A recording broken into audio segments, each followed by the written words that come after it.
Au nom du Père et du Fils et du Saint-Esprit. Amen. Aujourd'hui, jeudi 27 juillet de la 16e semaine du temps ordinaire. Ô Seigneur, envoie ton esprit et tout sera créé et tu renouvelleras la face de la terre. Évangile de Jésus-Christ selon saint Matthieu.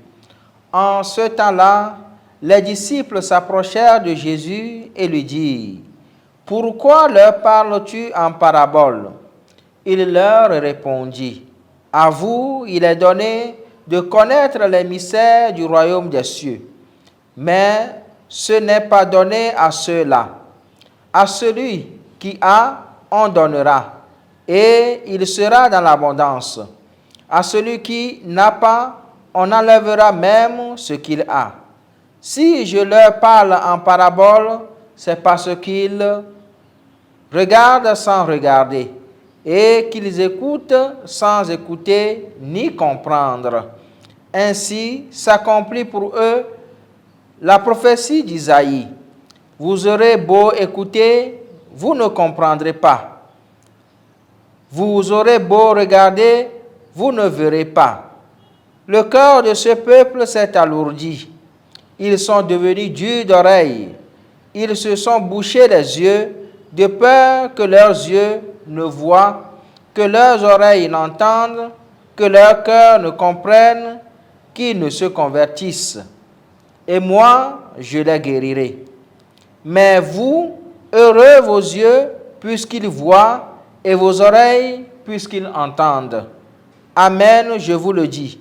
Beaucoup de prophètes et de justes ont désiré voir ce que vous voyez et ne l'ont pas vu, entendre ce que vous entendez et ne l'ont pas entendu.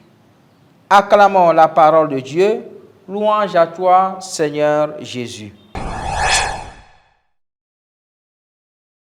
Chers frères et sœurs, l'évangile que nous venons d'écouter montre clairement la volonté de Dieu de ne rien cacher à propos du royaume des cieux.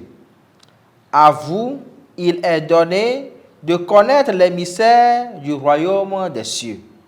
Mais alors, que devons-nous connaître, nous qui sommes les élus de Dieu? Il nous faut donc avoir les yeux et les oreilles de la foi toujours ouverts aux motions de l'Esprit Saint.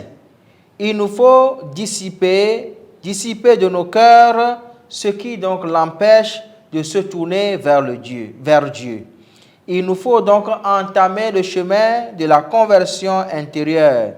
Il nous faut entreprendre dans les petites choses le chemin du renouvellement spirituel. Bien plus, il est impérieux d'être attentif aux détails de notre vie, car il vaut mieux confesser ses fautes qu'endurcir son cœur. Laissons-nous donc guérir par Dieu. Si on est pessimiste, on est fini. Le mystère de la connaissance ou de la guérison à laquelle le Seigneur nous convie, c'est de dire que nous sommes donc héritiers du royaume des cieux. La parabole que Jésus propose nous invite donc à ouvrir les yeux sur tous les bonheurs qui s'enclenchent dans nos vies, plutôt que de se laisser distraire par les incommodités et le découragement.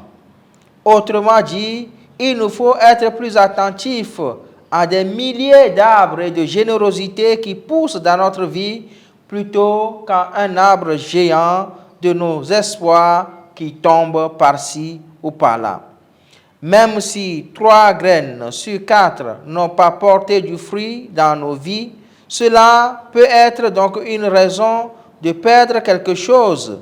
Mais à celui qui a, on donnera, et il sera dans l'abondance. Fort de cette parole, regardons plutôt dans notre vie ce que nous avons reçu du Seigneur, faisons-le fructifier. Et alors, nous pourrons donc être ouverts à sa volonté et communiquer son amour à nos frères et sœurs, maintenant et pour les siècles des siècles. Amen. Au nom du Père et du Fils et du Saint-Esprit. Amen.